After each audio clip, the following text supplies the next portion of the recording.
everyone. In this video, we would be talking about matrix algebra for data science.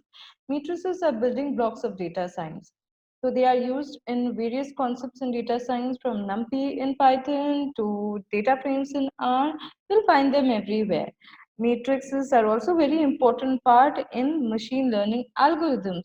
For instance, in the training the models and while you're predicting the cases in machine learning, definitely you will encounter matrix concepts. So what exactly is matrix? Matrix is a collection of numbers which is arranged in a rectangular or an array-like fashion.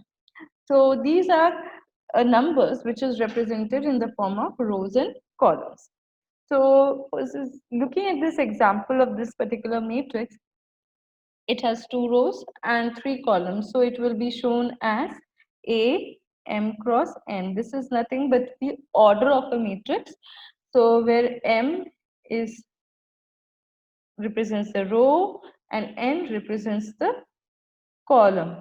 So this particular matrix would be shown as A 2 cross 3.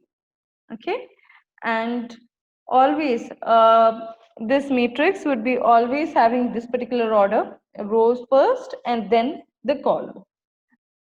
Now suppose in a particular matrix you have equal number of rows and columns. So here M equals to N, this is 2 and this is also 2. The number of rows are 2, the number of columns are 2.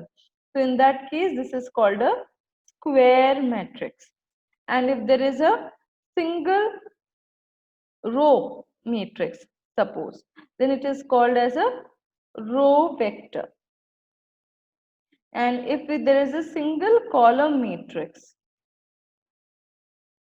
then it is called as a column vector.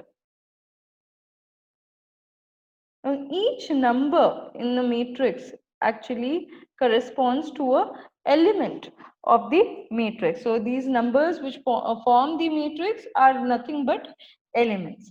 So moving forward, what you can do with the matrices? You can perform the various arithmetic operations like matrix addition, matrix subtraction, matrix multiplication.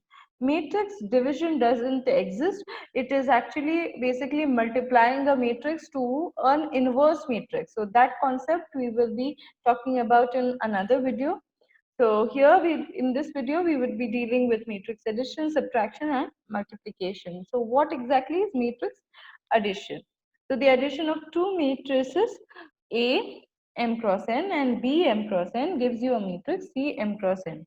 So the elements of C are nothing but the sum of the corresponding elements of A and B. So you have a matrix A and you have a matrix B which is giving you C. So here 1 is getting added to 2 and similarly 2 will get added to 3 and give you 5 and 3 is getting added to 4 and is giving you 7 and 4 is getting added to 5 and it is giving you 9. So that's how the elements of C is made up of, and always A plus B will be always equal to B plus A. So matrices are commutative in nature. And in a matrix addition, there's an important rule that the number of elements in the row and the number of elements in the column should always be equal in A and B. Otherwise, they can't be added to each other. Moving forward to matrix subtraction. So matrix subtraction is works similarly as a matrix addition. Here too, the number of elements in matrix A and B should be equal so that they can be subtracted. Otherwise, the elements of C, which is a result of them, won't happen.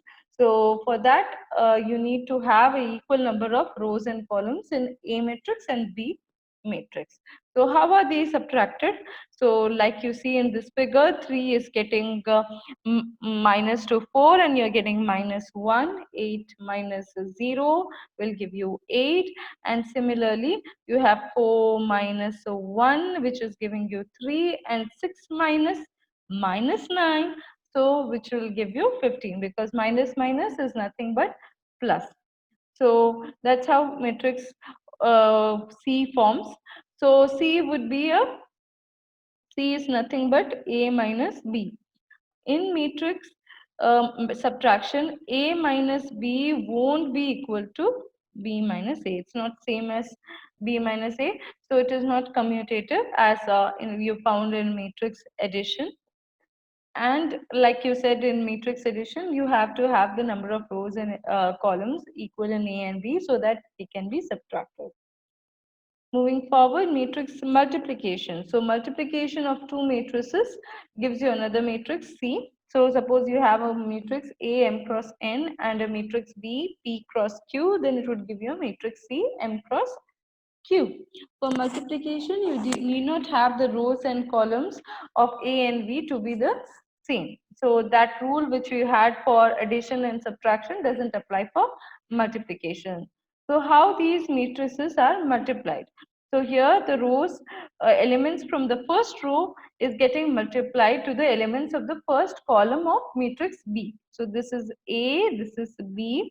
So how they are getting multiplied? 1 is first getting multiplied to 5, then 2 is getting multiplied to 0, and these two are added like you see over here, and that gives you this result 5, right? Similarly, 1 is getting multiplied with 6, and then 2 will get multiplied to 7, and that's how you're getting the result. They are added to each other, and this is the result out of that.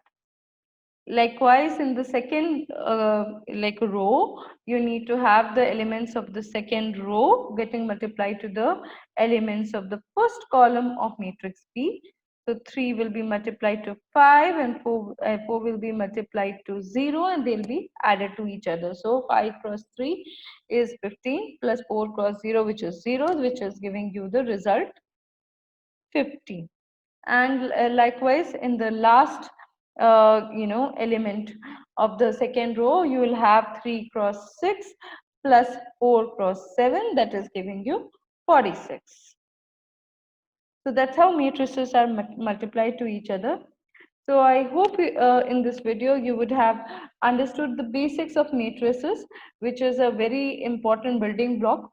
And in the further videos, we will deal with concepts such as a transposing matrix, inversion, eigenvectors, etc.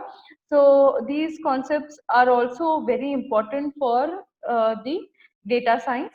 And in this video, we have dealt with the basic concepts of matrix. I hope you have liked this video. And if you like this video, kindly like and subscribe our YouTube channel, and also follow us on the LinkedIn page. Thank you, everyone.